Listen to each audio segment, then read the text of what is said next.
मुलांक 7 वाल्या माझ्या इंट्युटिव्ह मित्रांनो, 2026 मध्ये आपला एकच मूलमंत्र असणार आहे, तो म्हणजे चांगले विचार करा, स्वतःबद्दल चांगलं बोला. अजिबात यावर्षी कुठल्याही प्रकारचे निगेटिव्ह थॉट्स किंवा निगेटिव्ह सेल्फ टॉक अजिबात करू नका. हे वर्ष हे तुमच्यासाठी गेल्या वर्षीसारखंच असणार आहे, काही मेजर चेंजेस होताना दिसत नाहीयेत. त्यामुळे एक ओके ॲटमॉस्फिअर असणार आहे. ह्याच्यामध्ये तुम्हाला अगेन नंबर 7 वाली लोक ही नेहमी प्लॅनिंग्समध्ये असतात. नेहमी त्यांना आपण प्लॅनिंगमध्ये बघितलंय की त्यांचं प्लॅनिंग खूप स्ट्रॉंग असतं आणि त्या इल्युजनमध्येच ते राहिलेले असतात. सो हे वर्ष हे इल्युजनचं नाही, काम करण्याचं आहे. त्यामुळे फोकस ठेवा आणि जास्तीत जास्त काम करण्याचा प्रयत्न करा. लव्ह लाईफमध्ये पण विशेष काही चढ उतार दिसत नाही आहेत.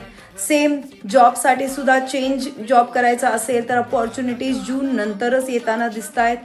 करिअरमध्ये तुम्हाला इच्छा नसताना सुद्धा एखाद्या वेळेस करिअर चेंज करायची इच्छा होईल आणि तुम्ही ते कराल.